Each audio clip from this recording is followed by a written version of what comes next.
niliongoza mambo ya UDA huko Nairobi. Mimi ndio niliongoza kampeni yote ya UDA huko Nairobi. Na hapa Kiambu, zaidi Tanga ilikuja, mimi ndio niliongoza Tanga hapa Kiambu. Na mimi nilikuwa na hisia moja ya kwamba tunalipa deni ya mtu ambaye alikuwa anasupport president wetu Uhuru Muigai Kenyatta.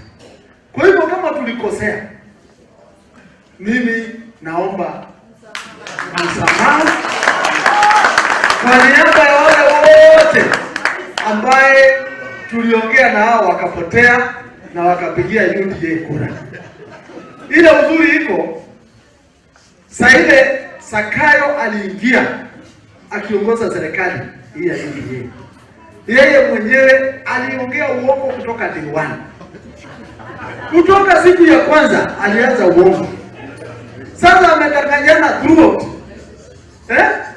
Akadanganya vijana Hustler Fund, akadanganya mama mboga, watu ya bodaboda, viongozi kama sisi, akawadanganya.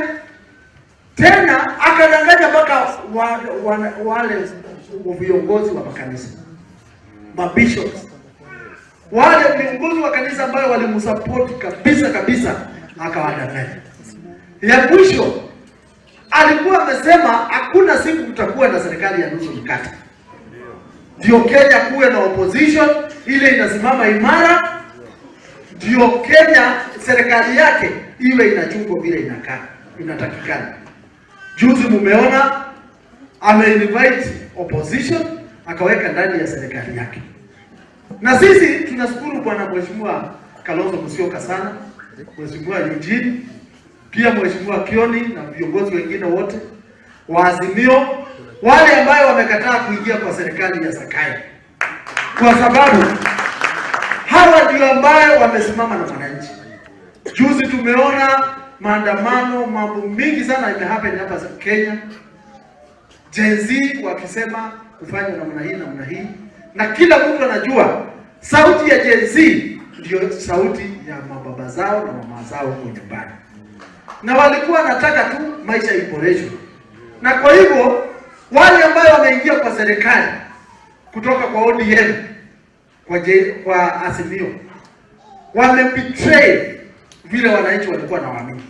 Na kwa hivyo Mheshimiwa Kalonzo Musyoka, sikilia hapo, wewe ndio kiongozi wa macho ya mwananchi saa hii katika nchi hii. Wananchi wote wanakuangalia.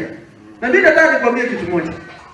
Wale wote ambaye tulikuwa tumeongoza kwa UDA, wote wametoka kwa UDA. Usidanganywe na mtu. UDA sasa imebaki kafu. Ni viongozi tu wale wako kwa bunge. Na wale wanakula na Sakayo. Hakuna mwingine. Hawa wote wananchi wako nje, mambo ya UDA wamemalizana naye. Ile kitu wanaangalia sahihi ni nani atasimama na hao. Na umeona juzi Saile walipiga kura huko kama hapa Kiambu. Hakuna hata mjumbe yote sahihi mpaka sasa anatembea Kiambu akiwa free, kwa sababu mwananchi anamngojea amnyoroshe. Kwa sababu waliletu wananchi chini kabisa. Walikuwa wameshashiba too much. Wanajipiga kifua. Wanatapikia wananchi. Kama hapa tuko Thika hapa. Wanakuja na helikopta. Wakiwa wanapiga kifua. Mpaka wakapiga kijana, wanapiga vijana risasi hapa. Wanaua vijana. Kwa sababu ya kushiba. Na ni mjumbe amechaguliwa. Wanapiga watu risasi hapa. Kwa sababu ya kushiba na kukula na kuiba ovyo. Na sisi tunataka kuambia Sakayo, sahi alidanganya watu ati amevunja cabinet. Cabinet tumeona bila amerudisha. Lakini sisi ambaye tushakuwa kwa serikali, mimi nilikuwa kwa serikali ya Mheshimiwa Kibaki wakiwa na Kalonzo Musyoka. I was an assistant minister. Sisi tunajua PS ndiye anatekeleza maneno ya serikali. Vile rais anataka, yule mwenye kutekeleza hapana waziri ni PS. Sisi tulikuwa tunamwambia kama wewe uko jeni Sakayo, unataka kubadilisha hii nchi, wewe fukuza ma PS ulete ma-PS wapya, wale ambaye watatenda vile mwananchi anajua na vile anataka. Hakupunguza hao.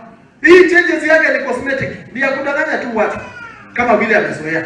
Lakini tunataka kumwambia ajue saa hii vile alikuja na Biblia, sisi tukamwamini, tulikuwa naona kama tunachakula malaika. Hiyo sasa yeye mwenyewe ametoa nguo, tumemwona uchi yake. Tumemwona ni mtu mrongo, ni mtu ambaye mwananchi atakiwi kuamini hata siku moja. Sasa ajue sisi especially watu ya mlima, tukiona Kalonzo Musyoka watu wajue sisi, nakumbuka yeye vile tulikuwa tumemuona, tunamuona akiwa kwa serikali ya Kibaki, akiwa vice president ya Kibaki, serikali ambaye inatambulika Kenya mzima ati serikali ilileta mabadiliko na ikaleta maendeleo. Sasa tukiona Kalonzo, sisi hapana tunaona mtu tu ambaye ni wa Wiper, ambaye ni wa Azimio, kiongozi wa Azimio. Sisi tunaona kiongozi ambaye alifanya kazi ya maana sana na mheshimiwa Kalonzo na mheshimiwa Kibaki. Na sisi watu ya jamii ya Mount Kenya region, sisi tunarudisha ile uhusiano wetu wa kutoka independence wa chama yetu ya Gema. Chama yetu ya Gema ile tulikuwa pamoja na jamii ya Wakamba. Hiyo ndio chama ile ambayo imesharudi. Na umesikia kiongozi mmoja hapa akisema hata hapa Kiambu wameanza kuchaguana kwa maoni kwa chama ya Gema. Sisi tunataka kuambia Mheshimiwa Kalonzo Musyoka na wengine wote wajue katika Mount Kenya region, watu wote wamekubali turudi kwa ile muungano yetu ya Gema, tushikamane sisi wote ndio tuongee sauti moja na tuweke mkataba. Hakuna siku nyingine tunaenda kwa uchaguzi kuchagua mtu kiti ya rais bila kuandikiana maandiko na yeye. Ndio tujue sisi maslahi yetu ni hii, waziri tutapata namna hii, mapiasi tunapata namna hii, na viti zote za serikali itagawa namna gani. Hakuna siku nyingine kama hii ya Zakayo tuliingia, kesho yake anaamuka analeta mawaziri wengine, kesho yake anaamuka anafanya hivi peke yake, kesho yake anaamuka ati wanataka kufukuza deputy president, na ni yule ambaye aliingizwa na serikali ile ambayo tulipigia kura. Kwa hivyo sisi next election lazima kwanza tunakaa chini na kiongozi wetu Kalonzo Musyoka, kunakuwa na maandishi ambayo wananchi wote wa Mount Kenya watajua hii Gema yetu imeshikana namna hii na shia yetu ni hii, na kila mtu awe akijua, kwa sababu hatutaki mtu anaamuka asubuhi anasema hii, anapinduka anasema hii. Alafu sisi tukikumbuka Kibaki pia, wale ambaye sisi tulikuwa kwa uchaguzi, tunakumbuka serikali ya Kibaki ilikuwa serikali ya kijana wa Malwa pia. Mkumbuke Kibaki alichaguliwa na muungano wa mheshimiwa kijana wa Malwa, ndugu yake Eugene wa Malwa ambaye alifariki, alikuwa vice president kabla ya Kalonzo Musyoka. Hiyo watu wote walikuwa watu ambao tuliletewa. Hiyo muungano yote ya jamii mpaka ya Waluya tuliletewa na mheshimiwa Kibaki. Na pia yeye bado ndiye alituletea muungano wa mheshimiwa Kalonzo Musyoka na Charity Ngilu. Si mnakumbuka? Hiyo ndio ile muungano sasa tunataka kushikamana naye. Kalonzo ndiye alipachiwa, Kibaki alikuwa alienda, Mungu amuweke pale pema poponi.